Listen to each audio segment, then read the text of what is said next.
It's very, very important. Very, very important to silence your phone. I want to bring in retired FBI profiler Mary Ellen O'Toole. She joins us now by phone. Mary Ellen, based on what we have heard, also an account that the shooter came in shooting indiscriminately, shouting, "All Jews must die."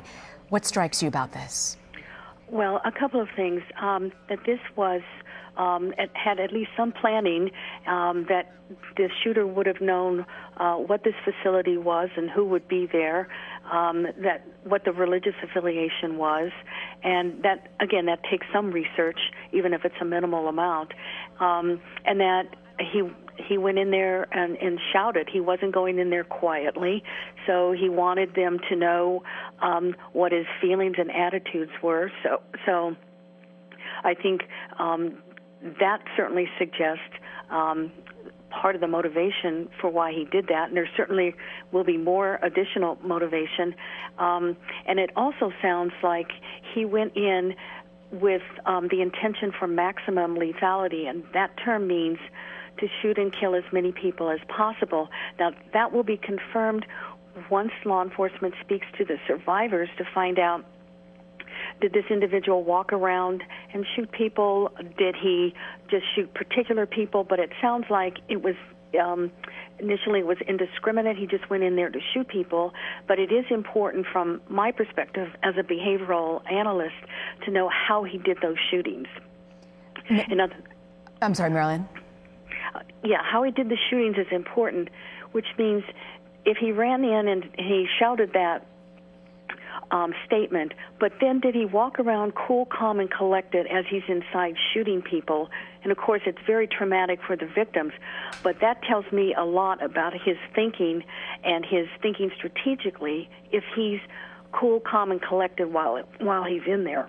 That's fascinating to hear you say. If someone is cool, comes in shooting, cool, calm, and collected, what do you read from that? Well, that tells me that his ability to be so cool under pressure like that, that's actually a personality trait.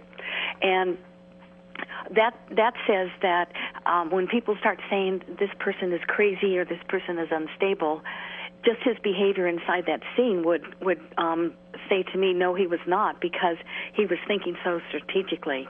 When you talk about thinking so strategically, Jeffrey Finkelstein, who's the president and CEO of the Jewish Federation of Greater Pittsburgh, said they had just done a study on the Jewish community of Pittsburgh, and they found out a little over 50% of the Jewish population in Pittsburgh actually live in this particular area, Squirrel Hill area. There are at least 4 synagogues, is our understanding, in this small vicinity.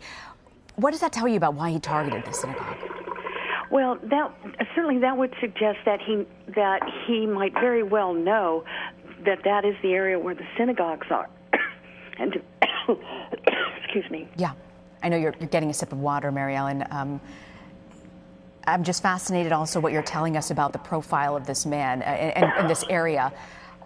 Mary Ellen O'Toole is joining us now. She is a former FBI profiler and knows much inside the mind of suspects like this who choose to do these acts of violence. Mary Ellen, are you a little better?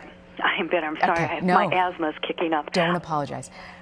Yes, he would have, if he was familiar with that area, and it suggests that he was at least somewhat familiar with the area, he could have gone and looked for which synagogues had the most activity, or which were the biggest, or were there events taking place during this morning's ritual. So he could have targeted the right place.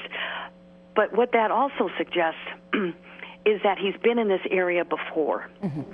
He's looked around, he's walked around, he's familiar with how to get in and how to get out. Not intimately, but at least familiar enough. And what they'll do is they'll pull, obviously, the video cameras to see, because in many of these shootings, there's always, oftentimes, the shooter will go in days ahead of time. Mary Ellen, I want to give you a second to sort of catch your breath and get some water to make sure your asthma is okay. I also want to highlight to our folks that this particular synagogue that was shot into is known as the Tree of Life Synagogue. It is a conservative synagogue, and by conservative, I don't mean it's politics. I mean